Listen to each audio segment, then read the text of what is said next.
Prabha Ketan foundation और एहसास रांची की तरफ से आयोजित और श्री सीमेंट द्वारा प्रस्तुत कलम की 11वीं कड़ी में आप सभी का स्वागत है।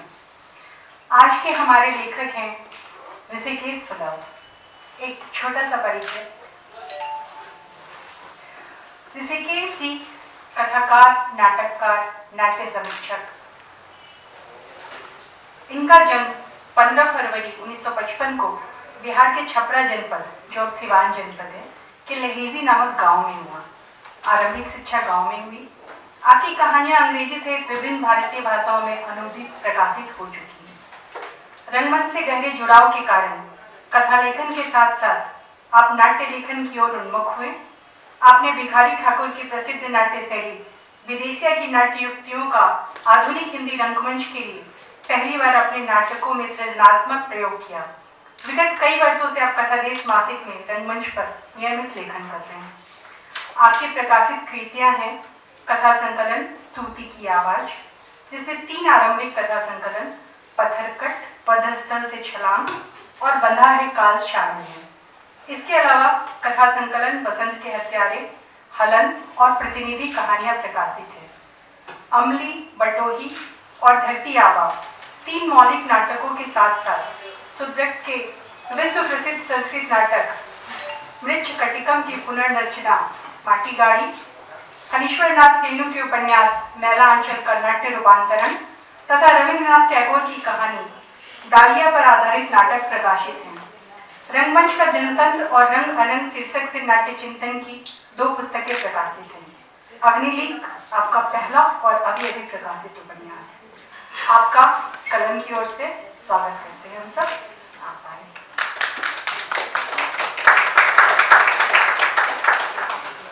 ऋषिकेश जी से बात करेंगे पंकज मित्र। पंकज मित्र हमारे शहर के और देश के जाने माने कथाकार हैं। इनका जन्म 15 जनवरी 1965 को रांची में हुआ। अंग्रेजी साहित्य में इन्होंने एमए और पीएचडी की है। इनकी प्रकाशित कृतियां हैं क्विज मास्टर, हुड़ा खुल्लू, जिद्दी रेडियो और वासिंदा @ तीसरी दुनिया। इन्हें कई सम्मान मिल चुके हैं। इन्हें इंडिया टुडे का युवा लेखन पुरस्कार, भारतीय भाषा परिषद का युवा सम्मान, इसराइल सम्मान, मीरा स्मृति पुरस्कार, राधा कृष्ण पुरस्कार, वनमाली कथा सम्मान और मुक्तिबोध सम्मान लखनऊ मिल चुका है। फिलहाल यह आकाशवाणी जमशेदपुर में कार्यक्रम अधिशासी है। इनका हम स्वागत करते हैं। आए, आप ऋषिकेश जी से बातचीत करें।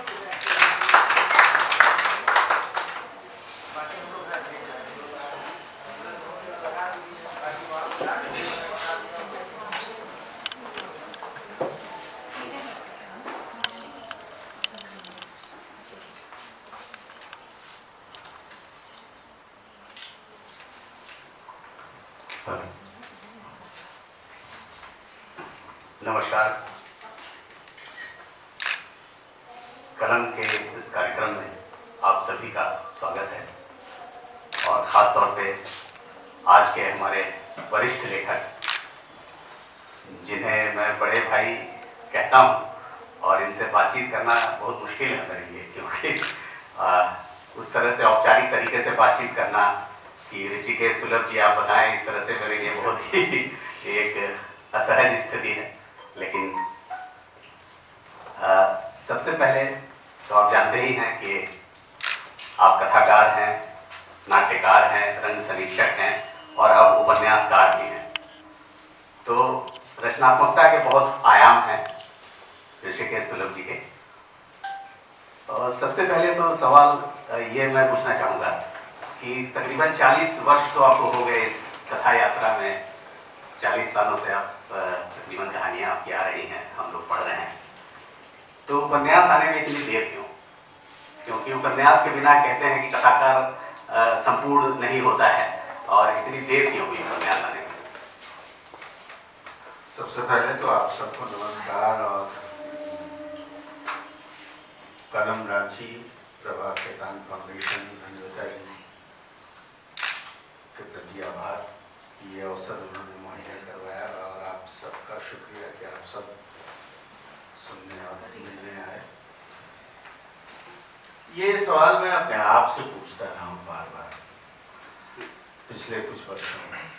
और ऐसा नहीं कि उपन्यास लिखने की मैंने कोशिश नहीं की, 2-3 बार कोशिश की और चीज़ें अधूरी रह गई। कहानियाँ लिखने का जो मज़ा, जो सुख है, वो मेरे लिए बहुत अद्भुत है। अब चूँकि उपन्यास इतने वर्षों बाद लिखा और अब उस सुख से 2-4 हुआ हूँ, अब उस सुख से मुलाकात हुई है। लेकिन कहानियाँ लिखने का जो एक रचनात्मक सुख था, वह सुख, उसका नशा था कहीं न कहीं। और बार बार जब मैं असफल होता, बहुत ईमानदारी से मैं अपनी बात कर रहा था, जब उपन्यास छूट जाता था मुझसे, तो बार बार मैं अपने मन को संतोष देता था। फिर एक अजगरी, जो अजगर की जो वृत्ति होती है, एक स्वभाव आलस्य, ये भी कहीं था। फिर नाटकों के साथ जो मेरा संबंध बना, उसने निरंतर व्यस्त रखा। रंगमंच आप जानते हैं, आप स्वयं रंगमंच से जुड़े हुए हैं, कि बहुत ही वाइब्रेंट है, बहुत स्पंदित रंगमंच कला है। और उसका लेखन, रंगमंच के लेखन की जो दुनिया है, वो उतनी वाइब्रेंट भले ना हो, लेकिन रंगमंच जो है अपने आप में बहुत वाइब्रेंट है। तो उसने भी फुर्सत नहीं लेने दी, लगातार यात्रा है ये वो। लेकिन ये तय है कि आप मेरी कहानियों को जब पढ़ेंगे तो उनमें से कम, मैं अगर बहुत संकोच के साथ कहूँ तो कम से कम आधी कहानियाँ औपन्यासिक विस्तार के साथ हैं। और मित्रों ने लगातार ताने दिए, उलाहने दिए कि आप कहानियों में क्यों इसको नष्ट कर रहे हैं, ये तो उपन्यास का विषय था। तो कभी कभी ये भी मुझे चुनौती लगती थी कि एक बड़े विषय के ऊपर एक कहानी लिख देना, कम से कम मैं अपने को अभिव्यक्त करना, क्योंकि कहानी की मारक क्षमता अलग होती है, उपन्यास का अलग प्रभाव होता है। एक महाकाव्यात्मकता जो जिसको आप कहते हैं, अगर आप उपन्यास में रच पाते हैं तो वह जो आपको सुख देता है वो अलग सुख है। लेकिन कहानी में जो एक पैनापन होता है, कम से कम में अपनी बात कह देना और संवत्सरों के पार जाना, वर्षों, सैकड़ों वर्ष के पार चले जाना और लौट आना, फिर यह भी कहानी करती रही है। तो इसका कोई ऐसा ठोस कारण नहीं है, कोई बहुत रचनात्मक कारण नहीं है। ये महज इत्तेफाक है कि मैं नहीं लिख पाया। हो सकता है कि आत्मविश्वास की कमी रही हो, यह भी हो सकता है एक लेखक के रूप में आत्मविश्वास की कमी रही हो कि जब शुरू किया तब भाग गया।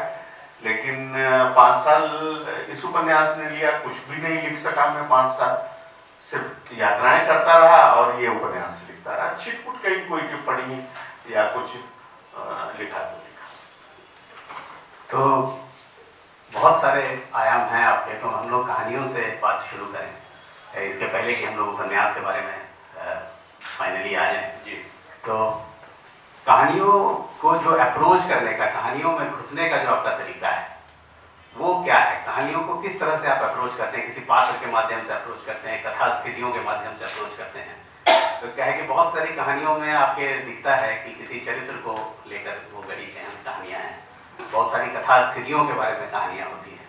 तो आपका मूल रूप से अप्रोच क्या है, कैसे आप पहुँचते हैं कहानियों तक? पंकज, मैंने इसको पहले भी कहा है, और 2 बातें हैं। आज भी कोई रचना शुरू करने से पहले मैं बिल्कुल छोटे बच्चे की तरह थर-थर कांपता हूँ। मेरे लिए वह कहानी पहली कहानी होती है। मुझे यही लगता है कि मैं पहली बार लिखने जा रहा हूँ। इसके पहले का मेरा लिखा पढ़ा सब मेरे सामने नहीं होता, पहली बात तो ये। दूसरी बात कि कहानी में प्रवेश के लिए कोई एक रास्ता, कोई एक राह कभी नहीं रही मेरे लिए। मैंने कई बार पात्रों के माध्यम से स्थितियों तक पहुंचा हूँ, कई बार स्थितियों के माध्यम से कहानी को बुना है, कई बार कोई विचार, कोई पौधा, और उसने एक बड़े संसार के दरवाजे खोल दिए मेरे लिए। पता चला कि कहानी में वह विचार कहीं एक बहुत गहरे अतल में दबा हुआ है, वह उतना प्रकट नहीं है या उतना लाउड नहीं है, लेकिन उस कहानी का जन्म उस विचार की कौन से हुआ। इसी तरह कोई क्षण विशेष, कोई पल विशेष जो जो हो सकता है कि दूसरों के लिए बहुत नामालूम सा क्षण हो, बहुत महत्वपूर्ण क्षण नहीं हो, लेकिन वह मेरे भीतर इस तरह बस गया कि उसने मुझे विवश किया कोई कहानी लिखने के लिए। एक मेरी कहानी है, जब तवक्को ही उठ गई गालिब। उस कहानी को इसी रांची में सन 1981 में मैंने लिखना शुरू किया था, और वो कहानी जाके 2000 के आसपास छपती है। 98 में छपती है या तो ठीक ठीक याद नहीं है, 2000 के आसपास छपती है। कई वर्षों तक वो कहानी फाइल में बंद रही यहाँ, और शायद ही मेरी जिंदगी का कोई एक दिन रहा होगा जिस दिन मैं उसके नायक को, प्रतोष नाम है उसका, कभी 24 घंटे में एक बार जरूर उसने मुझे मेरा दरवाजा खटखटाया है। मैं बदहाल जीता रहा हूं इतने सालों तक उसको लेकर के, जब तक उसको लिखा नहीं मैंने। तो ये भी होता है लेखक के रूप में, आप बहुत सारी चीजें तय नहीं कर सकते। मुझे ऐसा लगता है जो लोग तय कर लेते होंगे, मुझे लगता है कि वे भाग्यशाली लोग होंगे जो तय कर लेते हैं। मैं तो कभी कुछ तय नहीं कर पाया मेरे भाई। आपकी कहानियां पढ़ते हुए हमेशा ये लगता है कि जो आपकी खासतौर पे भाषा जो है वो उसके रंग रेशे कविताओं से निर्मित है ज़्यादा। तो क्या आपने कभी कविताएं भी लिखी हैं या सीधे सीधे आप कहानियों की दुनिया में ही आ गए? दो थी कल भी परसों इस सवाल से मुझे पुस्तक में जूझना पड़ा था। 2-3 बातें बहुत साफ। भाषा के बारे में पहले थोड़ी बात कर लूं, फिर अपनी निजी बात करूंगा। मुझे ऐसा लगता है कि हर कहानी की भाषा उस कहानी के यथार्थ, यानी उसके कंटेंट, उसका जो कथन है, कथ्य है, उसके भीतर छुपी होती है। भाषा कहानी के यथार्थ के गर्भ से उपजती है। तो आप जिस लेखक को, मुझे लगता है कि लेखक को इस पर नजर रखनी होती है कि उसके यथार्थ के गर्भ में वह भाषा कैसे पालित पोषित हो रही है, और उसको फिर वहां से निकालना होता है अपने उपयोग के लिए। पहली बात। और इसके उदाहरण, बेहतरीन उदाहरण मैं आपकी कहानियों से आपको दे सकता हूं, लेकिन शायद उसका ये समय नहीं है। तो इसलिए आप जब देखेंगे कि जब खुला कहानी है तो उसकी भाषा अलग है, पाने का बयान की भाषा अलग है। तो इस तरह से फिर जब कुछ मित्रों से जब बात होती है तो इस पर उनके मतभेद भी हैं। उनको लगता है कि हर राइटर का एक सिग्नेचर लैंग्वेज होना चाहिए। खैर, ये पक्ष हुआ। दूसरा पक्ष, जैसे आपने कहा, कविता के तंतुओं से बुनी हुई कहानियां हैं, कविता के रेशे से बुनी हुई कहानियां। मेरा यह मानना है कि अच्छा गद्य, खासतौर पर गल्प, कविता तक पहुंचता है। उसे कविता नहीं होना चाहिए, कविता होने से बचना चाहिए, लेकिन उसको कविता तक पहुंचना चाहिए। उसी तरह अच्छी कविता को गद्य नहीं होना चाहिए, लेकिन गद्य तक पहुंचना चाहिए। तो मेरी ये कोशिश रहती है कि मेरे गद्य के भीतर जो लय है, जो रिदम है, या गद्य के भीतर जो रिदम होता है, उसको मैं उस रिदम को, उस लय को, उस लयात्मकता को का अपने लिए, अपनी रचना के लिए पुनराविष्कार कर सकूं, बार बार उसको ढूंढता हूं, खोजता हूं। उसमें कविता से टकराना होता है, कविता की भाषा से भी टकराना होता है, और तभी आप अपने गद्य। और मुझे लगता है कि भाषा नहीं, जीवन का हर आचार व्यवहार, उसके भीतर एक रिदम है, एक लय है, एक सांगीतिकता है उसके भीतर। उस संगीत को ढूंढना होता है। भाषा का भी अपना जो संगीत होता है, वह संगीत कभी आपको कविता की अर्थ छवियों से भरी हुई मिल सकती है, और कभी संगीत की अर्थ छवियों से भरी। ये जो विधाओं की आवाजाही के आप कायल हैं नजर, तो ये आपके लेखन में भी नजर आता है। कभी आप नाटक की दुनिया में चले जाते हैं, कभी कहानी की दुनिया में आते हैं। तो इस आवाजाही से क्या आपको कुछ नुकसान भी हुआ है, इस मायने में कि ज़्यादा ध्यान कभी कहानीकार के बतौर आपको आलोचकों ने उस पर नहीं दिया, या ज़्यादा मूल्यांकन, जिसको एक आम शिकायत है लेखकों को कि हमारा मूल्यांकन नहीं हुआ अभी तक, तो इस तरह की कोई शिकायत ये आपकी? मेरी कोई ऐसी शिकायत नहीं रही है। आप शायद कहीं आप ढूंढ लें मेरा ऐसा कोई बयान, कोई ऐसा नहीं, इसलिए कि हिसाब किताब एक ही जीवन में कितना करेगा आदमी, लिखे या हिसाब किताब करे, अपने यश का हिसाब, अपने अर्जन का हिसाब। अगर हम हिसाब किताब करने बैठते हैं तो फिर हम अर्जित कब कर पाएंगे? अर्जन के लिए भी तो समय चाहिए। आपको भीड़ में अकेले रहने की लेखक को कला विकसित करनी पड़ती है, वो हुनर अपने भीतर पैदा करना पड़ता है। तो जो प्रशंसा और आलोचना और समालोचना, इसका जो पूरा तंत्र है साहित्य की दुनिया में, किसी भी भाषा का हो, उसमें रहते हुए उसे निरपेक्ष होने की कोशिश होनी चाहिए लेखक को, पहली बात। और ये आवाजाही, ये कोई बहुत सायास में नहीं करता, लेकिन इसको सायास में रोकता भी नहीं। यह मुझे जब जो इच्छा होती है मैं लिखता हूँ। आपने जैसे कविता की बात की कि आपने कभी कविता लिखी है, तो मैंने शुरुआत तो कहानी से ही की, लेकिन आप नाटकों में जब देखेंगे कि मैंने गीत हैं, तो क्या ये कविता नहीं, वो सब कविता है। तो ये है कि जैसे जैसे चीजें सांद्र होती हैं तो वो कविता का रूप लेती हैं। नाटकों में भी है, कहानियों में भी आप ऐसे अंश पाएंगे कि जहाँ कविता और कहानी का फर्क मिट जाता है कई जगह। तो ये होना चाहिए, ये आवाजाही होनी चाहिए। और इस आवाजाही के कारण अगर कोई मूल्यांकन में दिक्कत हो रही हो तो मुझे उसकी फिक्र नहीं करनी चाहिए। मुझे लगता है कि किसी को नहीं करनी चाहिए, क्योंकि यह आवाजाही, यह स्वतंत्रता लेखक की स्वतंत्रता है। उसका मन करेगा तो कहानी लिखेगा, मन करेगा तो कविता लिखेगा। आलोचक के डर से वो कविता लिखना या कहानी लिखना या उपन्यास लिखना थोड़ी छोड़ देगा। ये नाट्य लेखन की बात आपने की, तो ये जो नाटकों का लेखन है, वह हिंदी में कहा जाता है कि मौलिक नाटकों की बहुत कमी है। और आपने जिस तरह से खासतौर पे जय अमली लिखा, तो वो तो एक कल्ट जैसा बन गया और बहुत ही मशहूर हुआ और सैकड़ों उसके प्रदर्शन हो चुके हैं। तो क्या सचमुच हिंदी में मौलिक नाट्य लेखन की कमी है, या ये एक नाटकों का जो बाजार है उसके जरिए ये फैलाई गई बात है? बिल्कुल आपने सही कहा, आपके प्रश्न में इसका उत्तर छिपा हुआ है। पहली बात तो है कि नाटक किसी भी समय में बहुत मात्रा में नहीं लिखे जाते हैं। ऐसा नहीं रहा है कि, जबकि आप संस्कृत साहित्य उठाकर जब देखिएगा तो संस्कृत साहित्य का बेहतरीन हिस्सा सब नाटक ही है। लेकिन यह एक तकनीकी विधा भी है, एक सक्षमता की भी मांग करता है।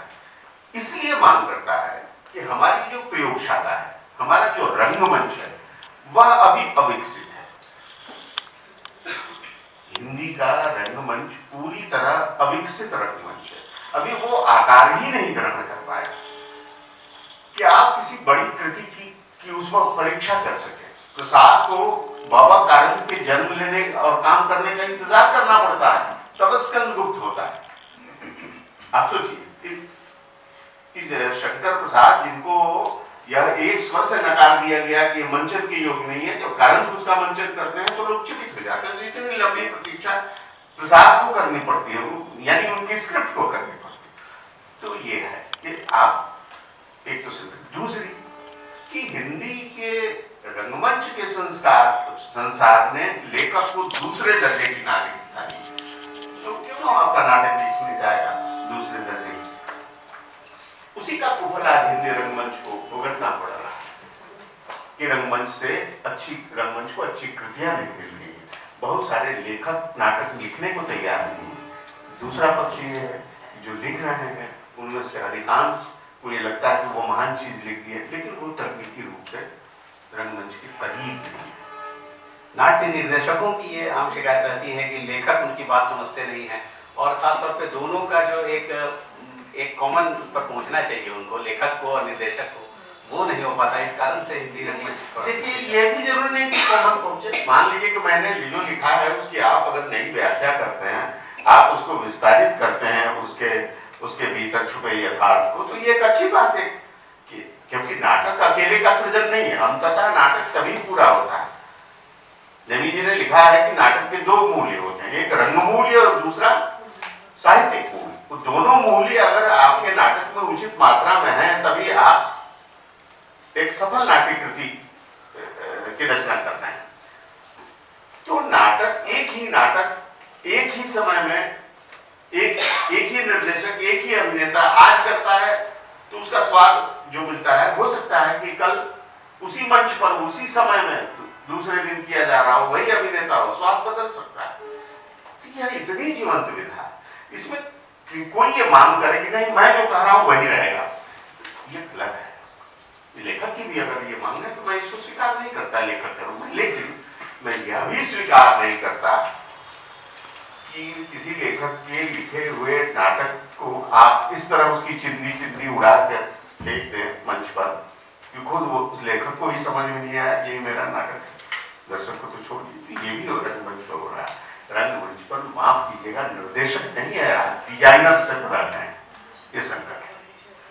और ये नाटक से जुड़ा हुआ ही एक आखिरी सवाल भी ये करना चाहते हैं इस नाटक के बारे में, कि खासतौर पे आपने लिखा है कि एक जो छोटे जगहों में रंगकर्म हो रहा है उस पर आपकी नज़र हमेशा रही है, और जो बड़े बड़े जो नाटक के जिसको कहें नुमाइश एक होती है वो एक अलग स्तर पर चलती है। तो इन दोनों के बीच में कहाँ पर देखिए इसका खामियाजा भी मैंने भुगता है। जब मैंने बिल्कुल कस्बाई इलाकों की यात्रा शुरू की और वहाँ के रंगकर्मियों को का काम देखा तो ठीक है, वो NSD से प्रशिक्षित नहीं है, किसी कनाडा से लंदन से प्रशिक्षित होकर नहीं आए, लेकिन उनके पास जो जीवनानुभव है वे हमारे लिए ज्यादा महत्वपूर्ण है। उनके पास जो जीवन का सच है और उस सच से जो क्राफ्ट पैदा कर रहे हैं उसमें कच्चापन हो सकता है, लेकिन उसकी शुद्धता पर आप शक नहीं कर सकते। तो ऐसे कई रंगकर्मियों का मैंने काम देखा, निरंतर लिखा, जब मंचों से उनकी प्रशंसा शुरू की या प्रशंसा न कहें उनके काम का विश्लेषण शुरू किया, एक बहुत बड़े वर्ग ने इसका विरोध किया, लेकिन इससे कुछ होता जाता नहीं है। अंततः काम बोलता है, वो आगे आता है, आपको स्वीकार करना पड़ता है। तो ये तय है कि जो कस्बाई शहर हैं हमारे या छोटे शहर हैं, पटना है जैसे एक बड़े रंगनगर के रूप में वो आज विकसित है। दिल्ली में तमाम सुविधाएं हैं, लेकिन पटना में आज आप चाहिए कि कोई हॉल बुक कराकर कल नाटक कर लीजिए तो नहीं ऑडिटोरियम उपलब्ध है। भोपाल है, आप देखिए ये 2 टायर सिटी, आपके यहाँ भी काफी गतिविधियां इधर शुरू हुई हैं, झारखंड में भी गतिविधियां शुरू हुई हैं कुछ। तो इस तरह से एक नई दुनिया बन रही है रंगमंच की, जो सिर्फ और सिर्फ प्रभु वर्ग को प्रसन्न करने के लिए जो नाटक होते रहे हैं उनसे अलग दुनिया बन रही है। और दुनिया एक तरह की नहीं होती, दुनिया के अलग अलग रंग होते हैं। अब आपके उपन्यास पर आते हैं। सबसे पहले तो बहुत बधाई आपको आपके पहले उपन्यास के लिए। शुक्रिया। और आपके उपन्यास में लोक का एक आलोक भी दिखता है और उसकी भाषा के स्तर पर जो बहुत सारे प्रयोग हैं, कहीं उसमें बहुत शास्त्रीय प्रयोग भी दिखता है। लेकिन ये सब पढ़ते हुए मुझे ये लगा कि ये आंचलिक उपन्यास उस तरीके से जो एक कहा जाता है एक ब्रांड के रूप में कि आंचलिक उपन्यास है, वैसा नहीं है। तो क्या ये सायास है या फिर ये आपके लिखते समय ये हो गया? ये रेणु ने भी नहीं समझा था कि वो जिसको सहज भाव से लिख रहे हैं वो उनके लिए एक टैग बन जाएगा। और शिवपूजन सहाय ने भी नहीं समझा था जब वो देहाती दुनिया लिख रहे थे। बाबा नारायण ने बंजनवा लिखा तो वो भी नहीं जान रहे थे। तो ऐसा कुछ नहीं है, यह एक अंचल विशेष की कथा हो सकती है। भाषा के स्तर पर जैसा आपने कहा, आप सब बताएंगे कि वो एक दूसरे से जुड़ता है नहीं जुड़ता है, उसमें एक प्रवाह, एक रवानगी, एक यात्रा भाषा के स्तर पर भी होती है। रचना के भीतर वो कैसी है, कितनी उपयोगी, मैं इसके बारे में कुछ नहीं कर सकता। लेकिन एक चीज तय है कि कोई भी लेखक जब ये मान के लिखने लगता है कि वो इस तरह की चीज लिख रहा है, तो सारे संकट वहीं खड़ा। तो मेरा ऐसा कोई प्रयास नहीं था। यह जिस अंचल की कथा है, उस अंचल के लोग, उनका जीवन, उनकी बोली बानी, उनका आचार व्यवहार, वह सब कुछ सहजता से मैं स्वीकार करता गया और फिर इस लेखक के रूप में इस कथा ने मुझे स्वीकार किया। बस यही था। रेणु ने जिस तरह से कोशी के अंचल की कथा लिखी, वैसे ही ये घाघरा नदी के आसपास उसका जो अंचल है उसकी कथा है ये। तो ये एक चरित्र के लेवल पर खास तौर पर अगर देखें तो स्त्रियों की इसमें बहुतायत भी है और बहुत सशक्त स्त्रियों का चित्रण इसमें है। जो समाज की पूरी बुनावट है उसको, और जो चीज़ें समाज में फैली हुई हैं उसको बदलने का भी एक इच्छा उनके मन में पनपती हुई दिखाई देती है। तो ये बहुत ही सशक्त स्त्रियों का जो चित्रण है, आपकी कहानियों में भी ये बार बार मुझे लगता है। तो क्या आप समझते हैं कि पूरा समाज जो है वो स्त्रियों के बदलने से बदल सकता है? पंकज, परसों मैं अपनी बात दोहरा रहा हूँ। मैं परसों ये बात चल रही थी और मैंने कहा कि हमने 99% स्त्रियों का नहीं दिया। अगर बहुत दिया है तो 1% दिया है। तो जिसका 99% बाकी है आपके समय में, आपके समाज में, अगर वे खड़ी हैं आपके सामने, आपकी रचना के भीतर अपनी यात्रा तय कर रही हैं, तो ये अजूबा कौन सा है? ये तो बहुत सहज बात है। और ये सच है कि जो भारतीय समाज रहे हैं, विभिन्न, मतलब भारत में जो डाइवर्सिटी है, जो विभिन्नता है, जो विविधता है, आप देखिए कि भारत के किसी भी हिस्से का जो समाज है, कुछ मात्र सत्तात्मक समाज है जनजातीय समूहों में, अगर वहां छोड़ दें आप, तो शेष जगह पर हमने क्या दिया है स्त्रियों को? कौन सा जीवन दिया है? कोई आजादी, किसी भी तरह का सुख, कोई वैभव, सब तो पुरुषों के हिस्से आया। तो स्त्रियां इसमें जरूर खड़ी होती हैं और 4-4 पीढ़ी की स्त्रियां हैं, सबके अपना अपना जीवन है, सब अपने अपने ढंग से खड़ी होती हैं, सबके एक दूसरे से रिश्ते बनते हैं।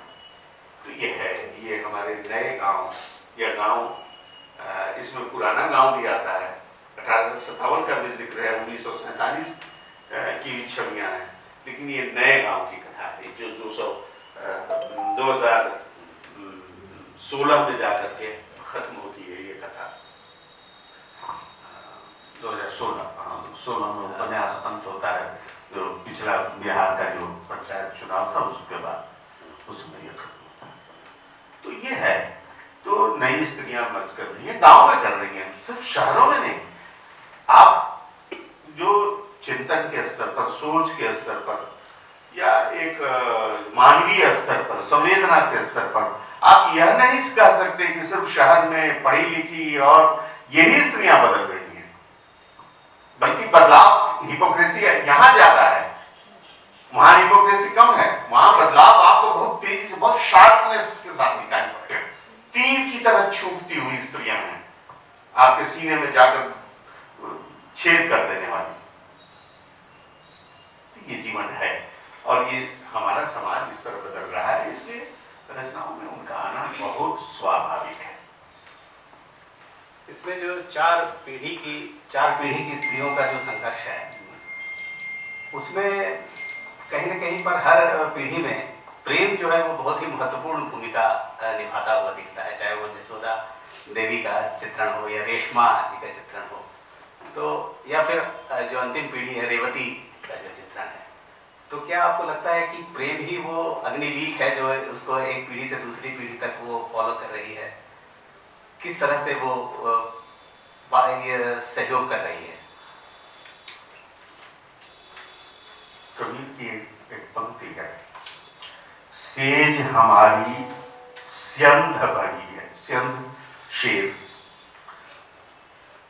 जो होता है, स्यंध। सेज हमारी स्यंध भई है, जब सोऊं तब खाए। तो मित्र, ऐसा है यह प्रेम की जो सेज होती है वो शेर की तरह है, जब सोइए तब खाने को तैयार, और यही जीवन है।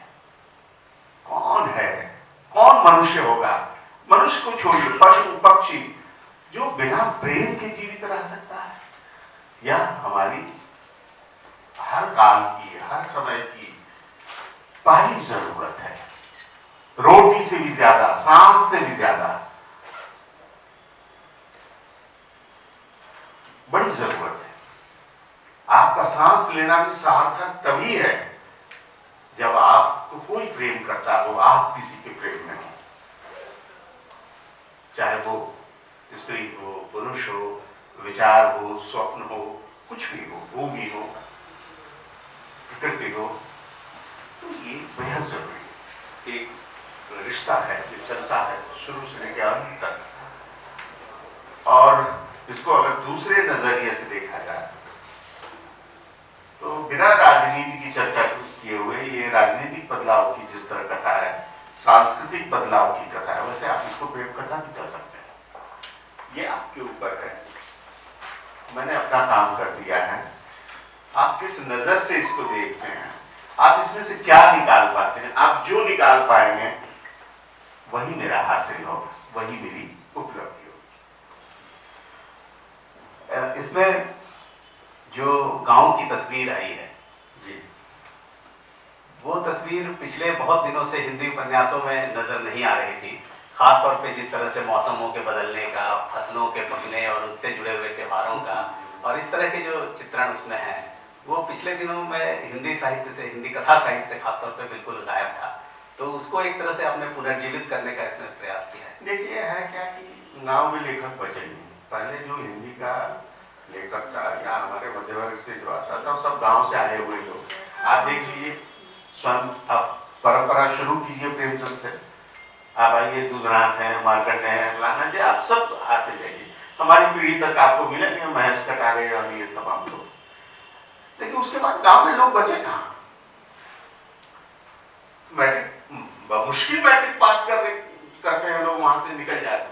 तो जो जीवनानुभव है, जब वे ही नहीं होंगे किसी लेखक के पास, तो वो लिखेगा क्या? आज आप बच्चों से पूछिए तो उनको हिंदी का महीना नहीं मालूम, उनको पक्ष नहीं मालूम, उनको तिथियां नहीं मालूम, वो चंद्रमा की तरह देखने को फुर्सत ही नहीं है। आकाश ढका हुआ है, दिन में कोहरे से और रात में दुनिया भर की जहरीली गैसों से। तो चंद्रमा, सूर्य आपको अपनी प्राकृतिक नैसर्गिक आभा के साथ दिखे, तब तो आप उनको पहचानेंगे। तो ये संकट तो है, ये भारतीय समाज का संकट है, और ये संकट गहरा नहीं जा रहा है और गहरा होगा। मेरी कोशिश रही है कि बिल्कुल नया गांव, जो आज का गांव है, वो इसमें हो, लेकिन उस गांव, वह गांव जिन धागों से बंधा हुआ है, वे धागे भी उसको बांधे हुए आपको दिखें, बस संरचना दिखे।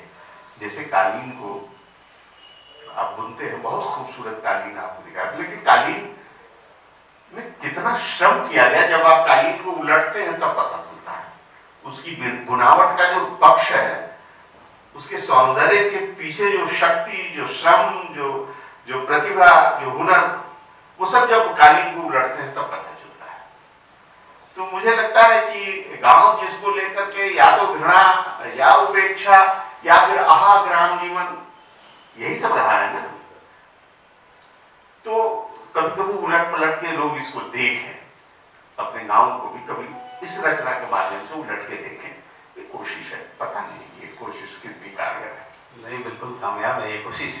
और खासतौर पे जो आपने बात की कि आहा ग्राम में जीवन भी क्या जीवन है, इस तरह का एक रोमांटिक दृष्टि रही है, लेकिन उससे उलट एक दृष्टि राग दरबारी में दिखती है। राग दरबारी में दिखती है, लेकिन राग दरबारी में और आपके उपन्यास में मुझे बेसिक अंतर ये लगता है कि राग दरबारी पढ़ते हुए एक आप सिनिसिज्म की तरफ जाते हैं, लेकिन आपका ये उपन्यास पढ़ते हुए गाँव से लगता है कि फिर से एक प्रेम कहीं ना कहीं उपजता है कि गाँव का जीवन भी जो है वो हमारे जीवन से कितना जुड़ा हुआ है, वो इसमें नजर आता है। तो क्या ये आपको लगता है कि जो पूरे समाज का चित्रण है, खासतौर पे जो मुस्लिम समुदाय बहुत बड़ी संख्या में आपके इसमें आता है उपन्यास में, और ये समुदाय उस तरह से नहीं है जैसा कि हम लोग देखते हैं कि एक एलिएनेटेड समुदाय के रूप में हम लोग उसकी परिकल्पना करते हैं और सांप्रदायिकता का सवाल को बहुत बड़ा सवाल है। लेकिन ये उपन्यास में आपके वो सवाल बहुत महत्वपूर्ण ढंग से नहीं उठते हैं और खासतौर पे लगता है कि एक पूरी संपूर्णता में एक एंटिटी को देखने का प्रयास है जी।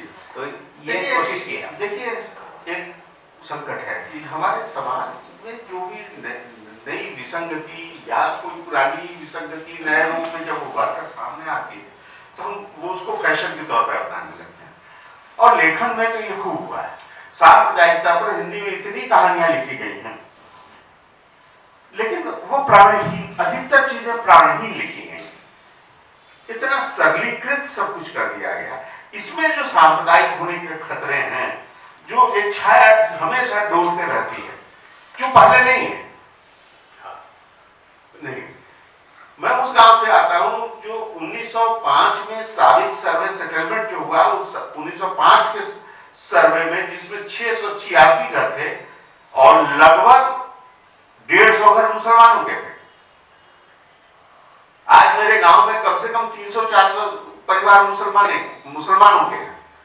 मैं उस गांव से आता हूं और मैंने ये देखा है कि ईद के दिन कोई हिंदू अपनी गाय का थन नहीं छूता था।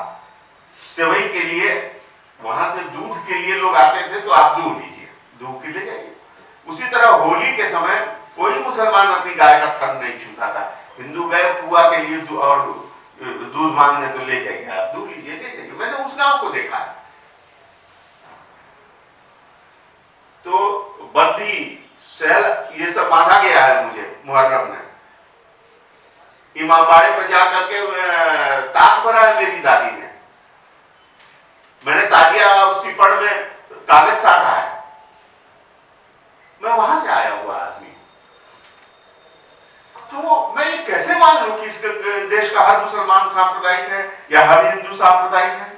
मैं कैसे मानूं? लेकिन समय बदल रहा है। उसकी शमशेर की हत्या से ही ये उपन्यास शुरू होता है, हत्या से ही शुरू होता है। तो वो एक छाया जो चल रही है भीतर भीतर भीतर भीतर, उसके बावजूद संबंध हैं, रिश्ते हैं, सब कुछ है, एक दूसरे को लेकर चिंताएं हैं, घृणा है, सब कुछ है। तो मैंने उस तरह अलग करने की इसको कोशिश नहीं की है। वही मैं जानना चाह रहा था कि ये सायास तरीके से ये किया गया और इस उपन्यास ये संयोग है कि अंत भी एक हत्या से होता है। मनोहर की हत्या हो जाती है अंत में। तो ये कहानी कहीं ना कहीं वहाँ पर क्या वो छूट जाती है या इसके आगे वाले उपन्यास में उसके बाद आएगी? देखिए है क्या कि इतने दिनों तक कहानी लिखने के बाद उपन्यास के खत्म करने का जो टेक्निक मैं समझ पाया वो यही कि किसी ब्लैक होल में जाकर के आप उपन्यास को छोड़ दीजिए, है ना? क्योंकि आप सब कुछ पाठक के सामने खोलकर नहीं रख सकते। पाठक की अपनी समझ पर आपको भरोसा करना होगा। पाठक उसका अपने ढंग से विकास करता है, अपने लिए अर्जित करता है। श्याम बेनेगल से किसी ने पूछा कि आपकी क्या इच्छा है? मैं ये पहले भी मुझको याद नहीं आ रहा, रांची में भी शायद मुझको लगता है बातचीत में मैंने कही थी कि आपकी फिल्में तो इतना प्रसिद्ध हुई, ये हुआ, अब आपकी क्या इच्छा है? तो श्याम बेनेगल ने कहा कि मेरी फिल्में साहित्य तक पहुंचे। कहने का अर्थ क्या है? साहित्य मनुष्य को कल्पनाशील बनाता है। उसका काम है आपकी कल्पना को उर्वर, आपके इमेजिनेशन को और विकसित करना। फिल्में जो बुरी फिल्में होती हैं वे आपको एक फ्रेम में बांध के छोड़ देती हैं। आप अरुण गोविल को ही राम के रूप में याद कीजिएगा, रामायण रामानंद सागर का देखिएगा, अपने राम को क्रिएट कीजिए, ये फर्क है। उसी तरह साहित्य का यह काम भी है कि वो अपने पाठक को थोड़ा निर्बंध छोड़े, उसको एक यात्रा पर लेकर जाए, जाने के लिए उसको लाचार करे, यह भी काम है। उसको भेज एक यात्रा पर, तो पाठक आगे सोचे। यात्राओं की बात आपने अच्छी की है, बहुत यात्राएं आप करते रहते हैं, तो ये लेखन में आपको किस तरह से मदद करता है या क्या इसका जीवन में आपके क्या महत्व है यात्राओं का? एक महत्व है कि मैं अपने घर परिवार या मित्रों हित परिजन की बंदिशों से मुक्त रहता हूँ। ये मत खाओ, ये मत खाओ, ऐसे पहला कोई है, आवारगी का भरपूर अवसर मिलता है। एक ऐसे ही मैं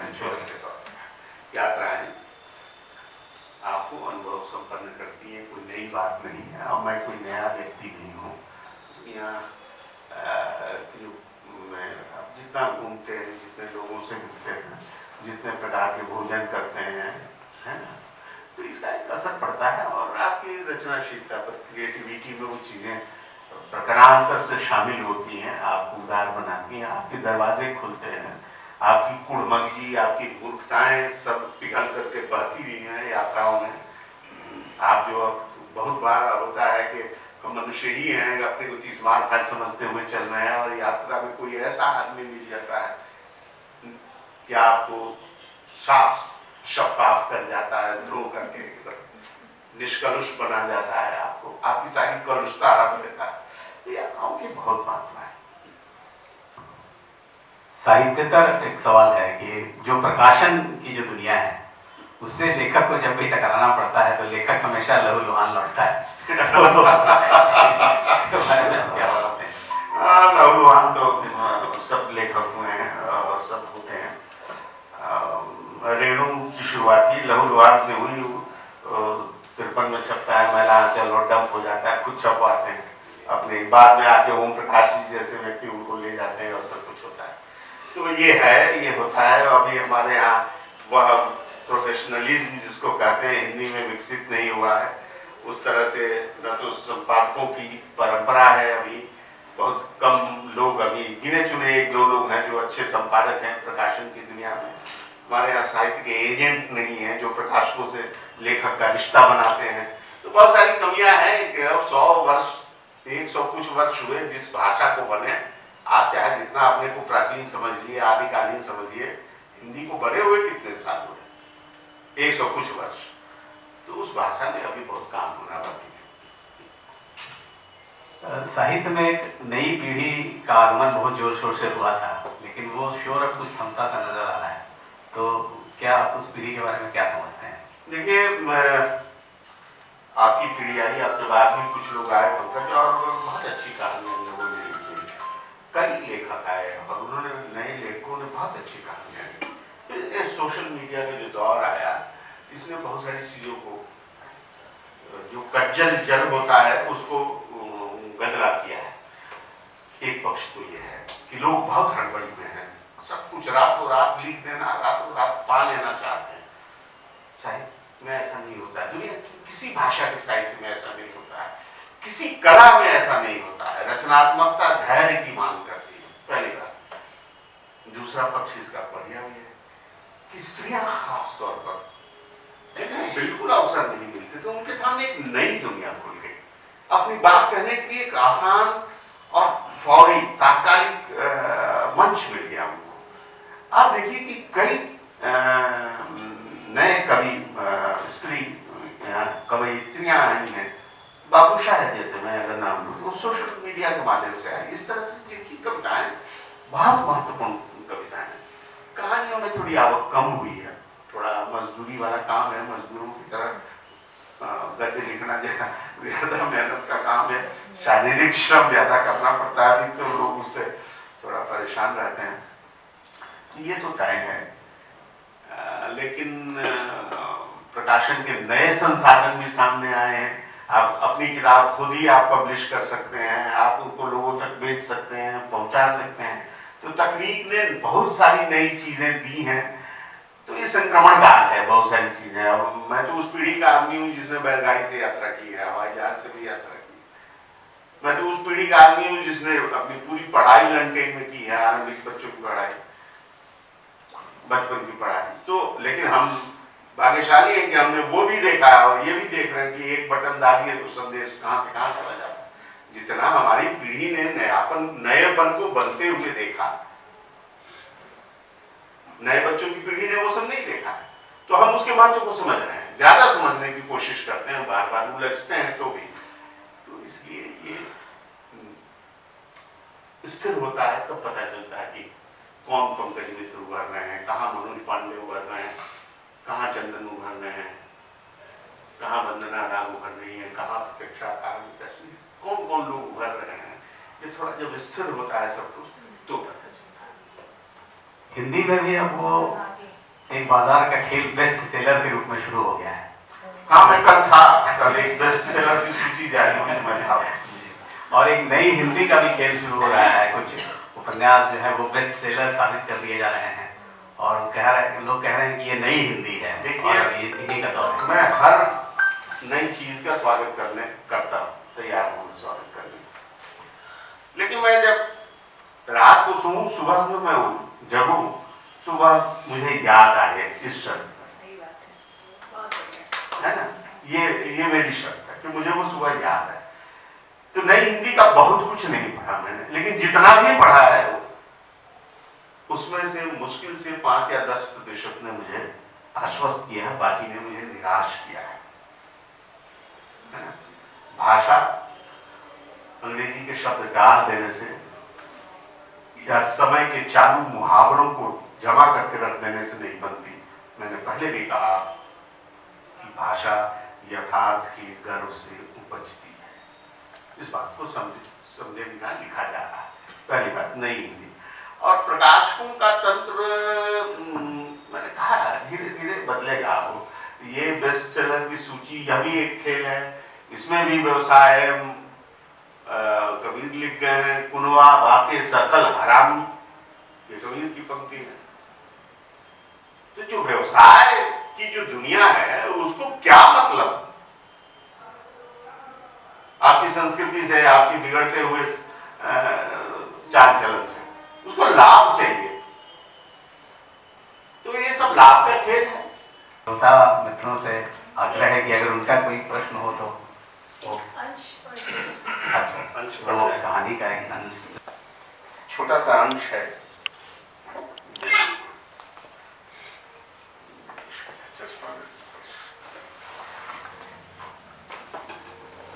शमशेर साईं की हत्या के बाद एक पखवाड़ा बीत गया था। देवली और मंडरौली की धरती पर दिन में संदेह की छायाएं डोलती फिरती, रातों में धरती की कोख से गहन कालिमा को चीरते हुए कंठ स्वर उभरते और असीम आवेग के साथ आकाश में टंगे तारों से जा टकराते, फिर नीचे धरती पर लौटते, दुखों की बदली बन आंखों में उमड़ते, घुमड़ते और बरसते। रेशमा की कोठरी में पतिया हजामिन का कंठ स्वर गूंज रहा था। उसकी आवाज पहले रेशमा की कोठरी में भामर काटती, वर्तुलाकार उठती और आकाश में टिमटिमाते तारों से जा टकराती, फिर लौटती और असह दुखों की बदली बन रेशमा की आंखों में छा जाती और धारासार बरसती। रेशमा की अधनंगी देह बिछावन पर कुहुक रही थी और पतिया मलिया में सरसों का तेल लिए उसे मालिश कर रही थी। संभोग प्रिया रेशमा को अपनी देह से घिन आने लगी थी। गर्भूपाणे ने उसकी देह को रौरव नर्क में बदल दिया था। उस रात इस कोठरी की मटमैली रोशनी में उसकी देह बिलबिलाती रही डंक से और गर्भूपाणे की देह से निकलकर असंख्य छायाएं पैशाचिक नाच नाचती रही। 16 की उम्र में 70 साल का बूढ़ा पति 2 साल तक उसकी देह को थूक और लार से नहलाता रहा, तब भी ऐसी घिन नहीं हुई थी अपनी देह से रेशमा को। चंदन तिवारी या पिंटू सिंह के साथ सोते हुए पलछिन के लिए भी उसे अपनी देह से घिन नहीं आई। पर गर्भू तो उसकी देह में रेंगनी का कांटा रोक कर चला गया। कौन जतन करे? किस देवी देवता के देवल पर जाकर माथ पटके? किस ओझा गुनी या डॉक्टर वैद्य को दिखाए कि कांटों की ये चुभन और टीस मिटे? देह की बात होती केवल तो वो जी लेती, पर क्या करे छाती के भीतर पसरते रेंगनी के कांट की इन झाड़ियों का? इनकी बाढ़ उसके संभाले नहीं संभल रही। पतिया गा रही थी और उसका हाथ तेल की चिकनाई से रेशमा की देह पर सरक रहा था। वो अपनी भतीजी की देह को सहेज संभाल रही थी, पर जानती थी वो कि रेशमा का लहू लुहान मन सहेज संभाल पाना उसके बूते की बात नहीं। पतिया का कंठ स्वर फूटता, गहरी नदियां हैं ये हरि जी कि अगम बहे मुरधार, बिन मेह बिन चमकाए हरि जी बिजुरी गिरल जलधार, जो हम जनितो ये हरि जी आग लगी जइहे, ना ही जन्मतो ये हरि जी ना ही बनितो जलधार। माटी भइल देहिया ये हरि जी सूखल फुलवा की डाट, कैसन ई अगिया ये हरि जी जरिवेल सुरो सिंगार। पतिया गाती और रेशमा रोती। जैसे धरती में वाण मारे कोई धनुर्धर और जल की धारा फूट निकले, वैसे ही पतिया का स्वर रेशमा के कलेजे में उतरता और उसकी आंखें धारासार बरसती। राग और रुदन की इस लीला का मर्म समझ पाना देवली के लोगों के वश में नहीं था। इन दिनों अच्छे लाल साहब बहुत देर तक कराली नहीं चलाते। देर रात कोई लाख सांकल पीटे दरवाजा नहीं खोलते। बहुत कम बोलते थे पहले भी अच्छे लाल, पर उस रात के बाद तो लगभग गुम रहने लगे थे। उस घटना वाली रात के बाद वे थाना गए थे और बिना रेशमा को बताए 5,000 रुपये और दारू की बड़ी खेप गरबू पाने को सौंप आए थे। उन्हें मालूम था कि जब उनके सामने सरपंच अकरम अंसारी जमीन पर मुंह के बल गिरे हुए थे और उनकी मुश्कें कसी हुई थी, गरबू पाने भीतर क्या कर रहा था और रेशमा पर क्या गुजर रही थी। पढ़े आगे। बिल्कुल। अच्छे लाल ने कभी रेशमा से उसके बीते जीवन के बारे में कुछ नहीं पूछा था। रेशमा के बीते जीवन के बारे में उनकी रुचि नहीं थी। न रेशमा ने कभी कुछ बताया, न उन्होंने कभी कुछ पूछा। क्या पूछते रेशमा से और जानकर करते भी क्या? जितना बताया था पतिया ने वही काफी था उनके लिए। अच्छे लाल साहब समझ रहे थे रेशमा का दुख। वो अच्छी तरह जानते थे कि रेशमा अपने कलेजे के भीतर ढेरों घाव लिए जीती रही।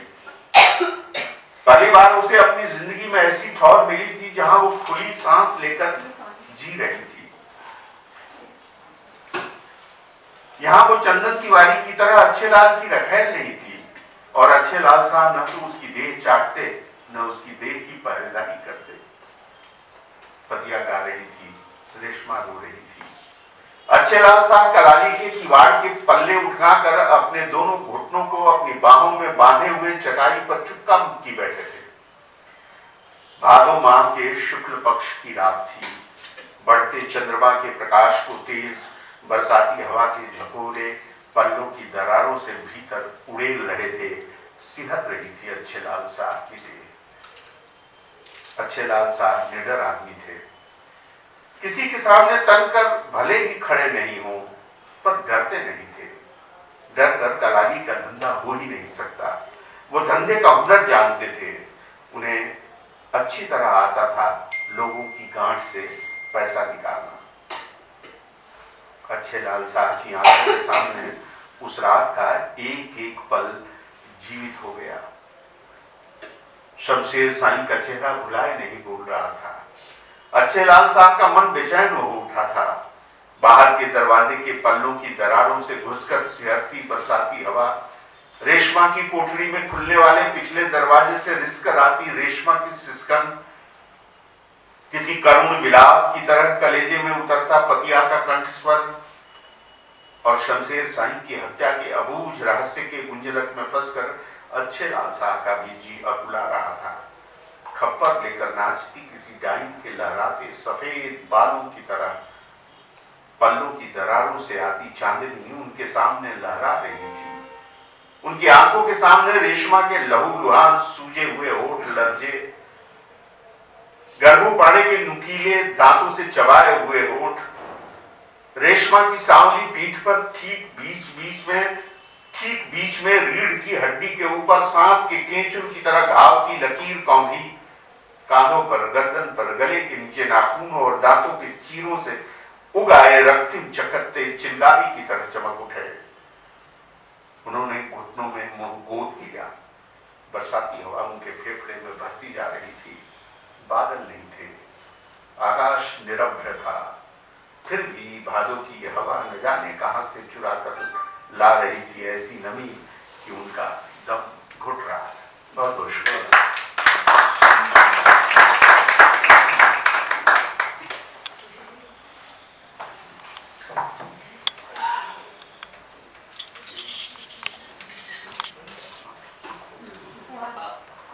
हाँ, अगर कोई प्रश्न करना चाहते हैं तो कर सकते हैं।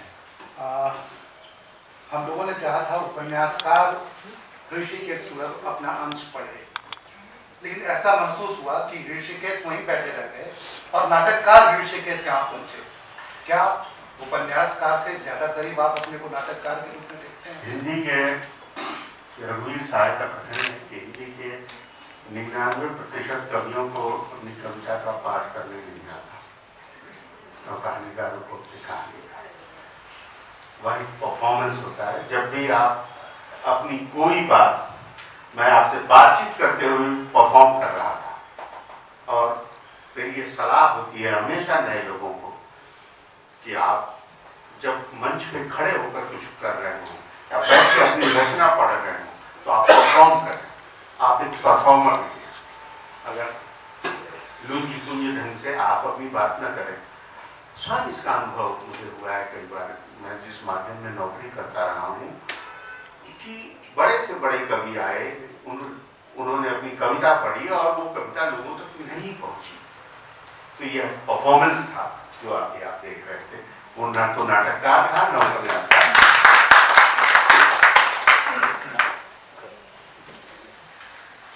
जी, ऐसा है सर कि हम ये देखते हैं कि साहित्यकार समाज में जितनी भी समताएं सबके बारे में लिख रहे हैं। खास करके जो बहुत बड़ी समस्या है भ्रष्टाचार, चाहे वो अधिकारी स्तर पे हो, राजनीतिक स्तर पे, उस पर बहुत कुछ लिखा जाता है। लेकिन मुझे लगता है कि दो ऐसी समस्याएं हैं जिस पर आज के दिन थोड़ी ज्यादा चर्चा होने लगी है, लेकिन और पहले से चर्चा होनी चाहिए। वो है पूरे विश्व में बढ़ती हुई जनसंख्या, खासकर अपने देश में, और दूसरी बात कि चारों तरफ बढ़ता हुआ प्रदूषण। रांची थोड़ा सा अभी मुक्त है उन सबों से, लेकिन ढेर सारे, यहाँ तक कि आपका पटना भी बहुत, मैं भी पटना का रहने वाला हूँ, तो पटना में भी इस तरह इन सब बातों पर मतलब साहित्य में कुछ बहुत ज्यादा नहीं लिखा जा रहा है। मुझे ऐसा लगता है कि जनसंख्या विस्फोट पे और ये प्रदूषण पे कथा कहानी के माध्यम से अगर इन बातों को लाया जाता तो शायद ज्यादा लोग समझ पाते। मुझे ऐसा आपका शुभ नाम? सर मैं अंजेश कुमार। अच्छा अंजेश जी, बहुत बहुत शुक्रिया, आपने बहुत महत्वपूर्ण प्रश्न किया। पहले तो ये कि जनसंख्या की समस्या पूरी दुनिया में नहीं है। दुनिया में कुछ देश हैं जिनके सामने उल्टा संकट है, वो चाहते हैं सर दुनिया बहुत छोटी हो गई है, इसलिए जो भी जनसंख्या हो रही है पूरी दुनिया के लिए हो रही है। नहीं, दुनिया बहुत छोटी हो अगर गई है। देशों में बात है, पूरी दुनिया के लिए नहीं है, पूरी दुनिया के लिए। अच्छा, अपने देश में, अपने देश के लिए है और कुछ देशों के लिए, और कुछ देशों के लिए। पहली बात तो ये। जी सर। और राजनीति जो है, जो अभी यह तय कर रही है कि आप कैसे जिए, कैसे सोएं, कैसे उठें, है ना, इसने कई समस्याओं से जन्म लिया है। राजनीति जब मनुष्य के पक्ष में नहीं होती है, जब मनुष्यता के पक्ष में नहीं होती है, तो ये सारी संकट, भारतीय संकट ये है कि हमारी जो राजनीति है वह हमारे लिए अब नहीं रही है, हमारे विपरीत है। क्या किसी भी राजनीतिक दल की राजनीति हो, मैं किसी एक राजनीतिक दल की बात नहीं कर रहा, तो जनसंख्या का सवाल उठाना एक राजनीतिक सवाल बन के रह गया। पहली बात ये आप ध्यान दीजिए इसको, और ये आज से नहीं हो रहा है। आप याद कीजिए एक समय में इसी तो बहुत सारी चीजें हैं और इस पर लिखा जाना चाहिए, इसके खतरे भी हैं। ये चीज सरलीकृत न हो जाए, है ना, ये बहुत सरलीकृत होने के खतरे हैं साहित्य में। इनके पर्यावरण का जहां तक सवाल है, तो जो हम लोग तो अभ्यस्त हैं भारतीय लोग कि जब तक हम लोग किसी समस्या का शिकार नहीं हो जाते हैं, जब तक ठोकर खा के गिरते नहीं और भुभुन फूटना जिसको भोजपुरी में कहते हैं, जब तक भुभुन नहीं फूटता है तब तक पता नहीं चलता है रास्ते में क्या है। तो अब सबको चिंता होने लगी, आप भी उधर से सवाल कर रहे हैं, इधर मैं भी कांप रहा हूँ, है ना। तो अब जब ऑक्सीजन के लिए खुल गया दिल्ली में, वो सांस लीजिए 70 रुपया में, तो अब सोचेंगे लोग, हम आप सब तमाम लोग सोचेंगे। लेकिन साहित्य में आप जो पढ़ेंगे, साहित्य में ये समस्या प्रकृति को लेकर, नैसर्गिकता को लेकर, इस वातावरण को लेकर आरंभिक दौर से लिखा जा रहा है, संस्कृत काल से लेकर आज तक लिखा जा रहा है। उसके आप वह रूप आप नहीं देख सकते हैं जो रेडियो, दूरदर्शन या फिर अखबार के में जिस तरह लेख लिखे जाते हैं, वह साहित्य उस रूप में नहीं आएगा, उसका रूप दूसरा होगा, है ना। क्योंकि कविता पहले होनी चाहिए, बाद में उसमें अगर वो नारा हो जाए तो कवि से बेहतर नारा दूसरा कोई भी लिख सकता है, क्यों कवि की कविता कोई पढ़ेगा। तो ये चीजें हैं, इसकी जरूरत है, बिल्कुल आप सही कह रहे हैं, ये लिखा जाना चाहिए, लेकिन ठीक उसी रूप में ये आए जिस रूप में आप और हम चाह रहे हैं आज अपनी परेशानी में, ये संभव नहीं। कालिदास आप पढ़िए मेघदूत, उससे बड़ा प्रकृति पर कोई रचना है क्या, पर्यावरण पर है? जहां नदी के सारे वस्त्र बादल चुरा लेते हैं अपनी उंगलियों से, जहां कुदरू जिसको आप और हम खाते हैं वो पकने पर होठों की तरह लाल हो जाते हैं। अब आप पढ़िए तो उस तरह साहित्य में भी है, आज भी लिखा जा रहा, लेकिन हमें थोड़ी प्रतीक्षा करनी होगी, थोड़ा धैर्य रखना होगा, थोड़ा जागरूक होना पड़ेगा। बहुत बहुत शुक्रिया, बहुत जरूरी सवाल। एक और अगर जो इजाजत हो तो। मेरी इजाजत की कोई जरूरत नहीं, मैं 4 घंटे आपसे मिल सकता हूँ, बतिया सकता हूँ। तकरीबन ऐसा सर कि मैंने कुछ दिनों पहले, लगता है कि 2-4 साल पहले एक कहानी पढ़ी, वो तकरीबन 8-9 पृष्ठ या 10 पृष्ठ की रही होगी। लिखा था लंबी कहानी, लगभग उसी आकार का एक हमने जो पढ़ा, उसमें लिखा हुआ था उपन्यासी का। मैंने बहुत गौर से देखा तो पीढ़ियों का जो चित्रण था उसमें भी बहुत अंतर नहीं। आप क्या पूछना क्या था? हम ये जानना चाहते हैं कि आखिर वो लंबी कहानी और उपन्यासिका में ये क्या वो संपादक बता पाएगा जिस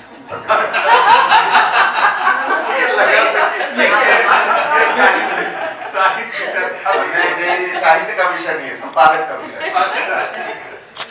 सूरज जी, वापस लौटाता हूँ आपके साहित्य की दुनिया जी में। जी आपकी पहले की कहानियां पढ़ता रहा हूँ मैं लंबे समय से। जी, मेरा सौभाग्य।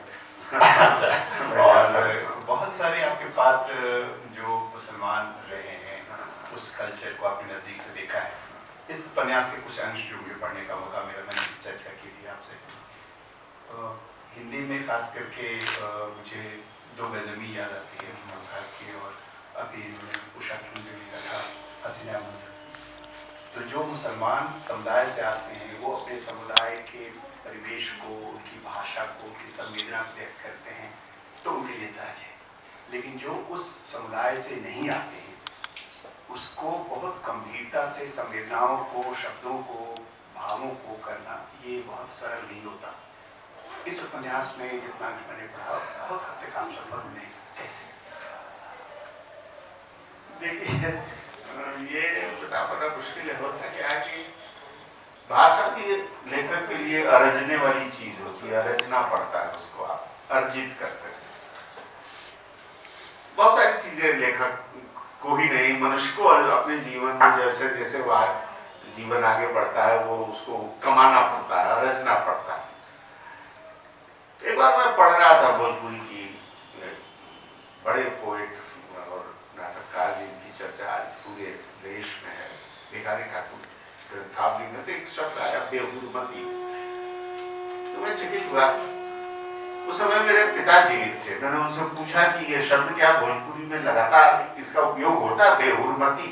तो उन्होंने कहा हाँ होता है। इसका अर्थ क्या हुआ? तो उन्होंने बताया मुझे इसका। फिर मैंने देखा कि उसका ओरिजिन क्या है, कहाँ से आया, अरबी से आया, फारसी से आया। तो होता क्या है कि कई बार शब्द जो है अपनी अर्थ छवियां बदल देते हैं, नए ढंग से आ जाते हैं, शेप उनका उसमें नया अर्थ भर जाता है, पुराना अर्थ छूट जाता है। शब्दों के साथ ये खेल होता रहा है। बहुत सारे शब्द हैं जो यहाँ आप भी जान रहे हैं, वो बताने की जरूरत नहीं है। तो ये जीवन जो है वही शब्दों में अर्थ भरता है। शब्दों में अर्थ, प्रकृति, जीवन, इन्हीं सब चीजों से हमारे आचार व्यवहार सबसे अर्थ उसमें भरा जाता है। अब है कि एक लेखक के रूप में मैंने उसको कैसे, मैं हिंदी भाषी हूँ, ये भाषी, लेकिन मैं जिस साझा संस्कृति की उपज हूँ वहां शब्दों को लेकर के बहुत मारामारी नहीं है ना। या मैं पटना में भी हूँ, तो पटना में भी आप पटना सिटी में जाइए, पटना सिटी की जो बोलचाल की भाषा है, आप अगर आपको याद हो, ये कम विरले पूछे का, अब का कहिस रे, गईस कहाँ, खाइस की नहीं खाइस, अब जैसे पटना सिटी में ही नहीं है, और जगह भी है, कई जगह। जब इन पर कलीम साहब पर, कलीम आजिज पर यह कहा गया कि आप तो मीर की नकल कर रहे हैं, करे हैं, जाए हैं, तो उन्होंने उठा के दे दिया कि देखिए ये मगही की परंपरा है। संचरण, कबीर इसके सबसे बड़े उदाहरण है। अंखड़िया कंकड़ पड़ेयो पंथ निहार निहार, जिहवणिया छाला पड़ेयो नाम ले तोहार। तोहार निहार सब भोजपुरी के शब्द हैं। अंखड़िया कंकड़िया सब राजस्थानी के शब्द हैं। तो भाषा जो है वो बहुत ही वाइब्रेंट चीज है, बहुत स्पंदन की चीज है, उसको लेखक अर्जित करता है अपने। मैंने भाव की नहीं, भाव तो भरना होता है। यह ताकत आपके पास होनी चाहिए कि आप शब्दों के अर्थ बदल दें। यही तो हुनर है। इसको घमंड न माना जाए, गर्व, लेकिन यही लेखक का काम है। सर मेरा एक छोटा सा जी, सवाल जी, है। कर। मैंने अब तक जितना भी आपका लिखा पढ़ा है, मुझे लगा कि स्त्रीपन को अत्यंत संवेदनशीलता के साथ आपने लिखा है। बहुत बहुत शुक्रिया। तो मैं इसके लिए बहुत आभारी भी हूँ कि आपने स्त्रीमन को इतनी संवेदनशीलता के साथ देखा और लिखा। तो मैं आपसे एक सहज जिज्ञासा है कि पहली बार आपके मन में क्या उस चीज़ या समय या भाव को आप याद करते हैं कि आपको लगा, जैसे बचपन में लगा हो कि जैसे दादी नानी या माँ है उनकी बात भी लिखी जानी चाहिए, बाद में लगा दीदी है, पत्नी है और है चाचियाँ हैं, उनका लिखा कहा जाना कि चाहिए। बड़े लेखक ने कहा है कि कोई भी लेखक अपने 15 वर्ष की उम्र के अनुभव को लिखते लिखते ये जीवन इतना सघन होता है किसी का भी कि बाकी तक तो वो पहुंच ही नहीं पाता है।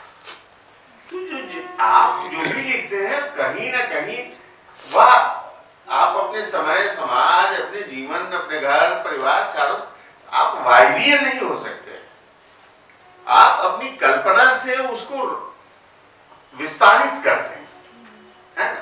तो कौन सी स्त्री ने कब किस तरह मुझे मेरी किस भाव को मेरे आकार दिया, ये मुझे बचपन में मैं आपको कभी लगा कि परिवार की जो स्त्रियां हैं उनकी भावनाएं नहीं आ पाती हैं बाहर? बिल्कुल, ये लगेगा तभी तो आप लिखिएगा। आपको लगेगा कि ये चीज हर लेखक को लिखते हुए यह महसूस करना चाहिए कि वह जो सच देख रहा है और उसको लिखने जा रहा है वो पहली बार वही देख रहा है और पहली बार वही लिख रहा है, और फिर पाठक को भी लगे कि पहली बार ये सच उसके सामने आ रहा है, तभी किसी रचना की सफलता है।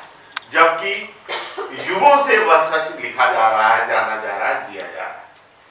यही कला है, यही कला है। लेखन की कला यही है कि आप मेरी आंख से, जैसे मुझे लगे कि मैं पहली बार ये लिख रहा हूं, इसके पहले दुनिया ने, मैं कहूं कि सूर्य उग रहे हैं, उदित हो रहे हैं, तो मैं पहली बार सूर्य उदित होते हुए मैं देख रहा हूं और आपको दिखाऊं कि पहली बार सूर्य का उदित होना क्या हो। ये लेखक की कल्पना शक्ति। एक सवाल था, अभी ये जो वरिष्ठ लेखकों के बीच एक आम धारणा है, जो नए लेखक आ रहे हैं उनकी रचनाशीलता में वो विविधता नहीं है जो पहले के लेखकों में है। किसने कहा? आप हमारे बाद के लेखक हैं, नए लेखक हैं, हम तो आपके मुरीद हैं, आपके लेखक हैं। किसने कहा? ऐसा नहीं है। विविधता का अर्थ यह है कि जीवन पर इतनी मार पड़ी हुई है, अभी जीवन इतना एकांकी होता जा रहा है, हम इतनी फुर्सत नहीं है हमारे पास कि हम अपने इर्द गिर्द जो घटित हो रहा है उसको देख सके। हम एक सीध में चले जाए तो हमारी आंख जहां तक जाएगी जो हम देखेंगे वही करेंगे ना, उसी से बचेंगे या उसी से टकराएंगे। तो बिल्कुल अभी के जो नए लेखक आ रहे हैं उनका भी अपना जीवन है, अनुभव है, उनका समय है, समाज, ये कैसे हम फाइनल प्रोडक्ट की बात कर रहे हैं, वो कैसे जी रहे हैं ये भी हमारे लिए महत्वपूर्ण है। वो जो लिख रहे हैं वो हमारे जीवन को कितना महत्वपूर्ण बदलने में, रचने में, सुकून देने में, आनंद देने में, हमारी पीड़ा को साझा करने में कितना सार्थक है, इससे मूल्यांकन होना चाहिए नए किसी भी लेखक का या किसी भी लेखक का। हमने तो पढ़ते हुए आपको, आप ही उदाहरण है, मैं बता रहा हूं, बड़ी भीड़ में मैं कह रहा हूं कि कभी अविश्वास नहीं किया।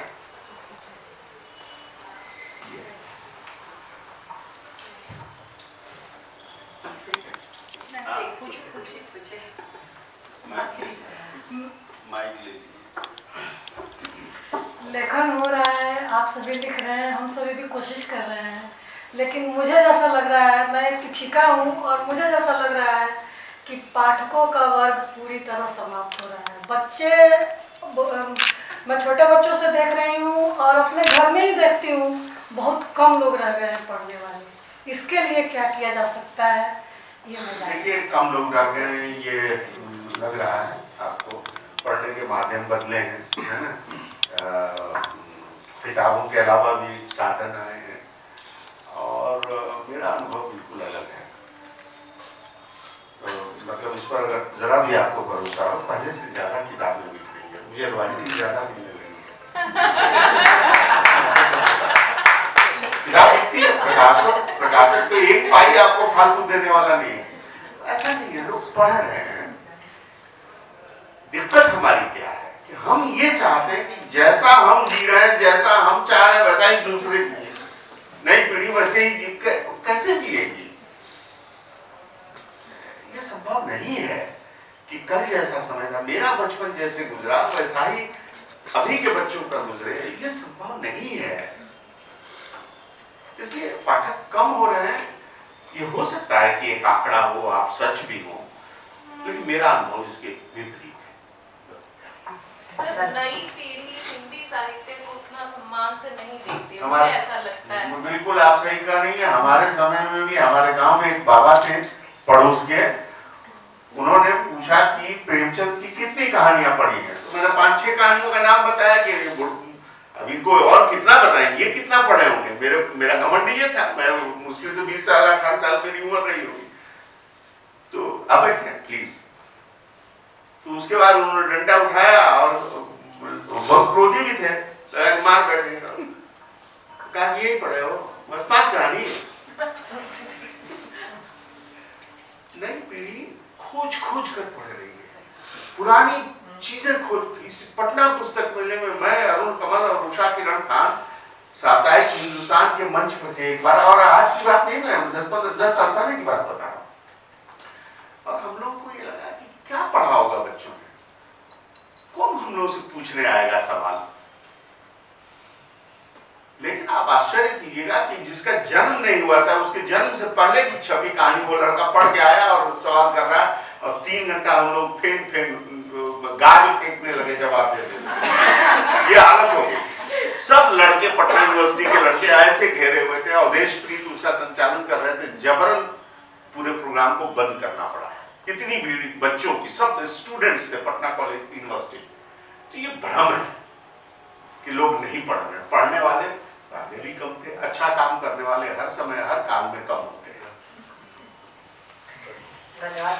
मुझे लगता है सवाल पूछने वाले सबके मन में कुछ ना कुछ सवाल है, लेकिन समय अब आगे बढ़ रहा है। सर्वप्रथम आभार ऋषिकेश जी का कि आप हमारे बीच हैं और आपसे हम लोगों को बातचीत करने का मौका मिला, और बहुत ही अच्छे तरीके से आपने हम लोगों को बहुत सी चीज़ें समझाई, बहुत सरल तरीके से जिसको कह सकते हैं। और कार्यक्रम के अंत में हम धन्यवाद देना चाहेंगे प्रभा खेतान फाउंडेशन का और श्री सीमेंट का, जिनके सहयोग से यह कार्यक्रम आयोजन हो पाया है। साथ ही दैनिक जागरण जो हमारा मीडिया पार्टनर है, उसका भी आभार, और हमारे जितने भी आए हुए अतिथि हैं आप सबका भी आभार कि आप सब आए और कार्यक्रम बहुत ही अच्छे तरीके से संपन्न हुआ।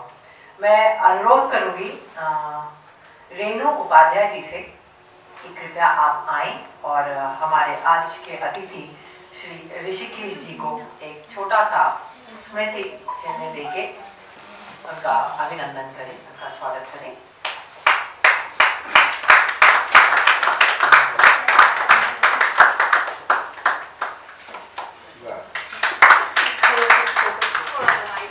थोड़ा सा मन में ऐसे हो जाएगा।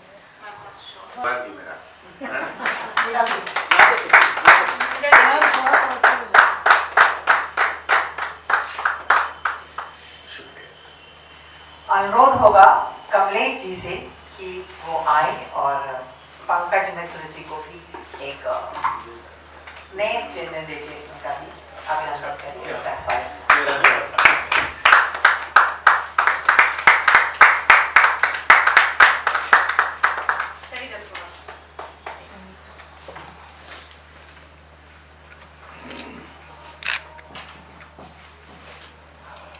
बहुत बहुत शुक्रिया। और जानकारी पूरा नाम क्या लिखिए?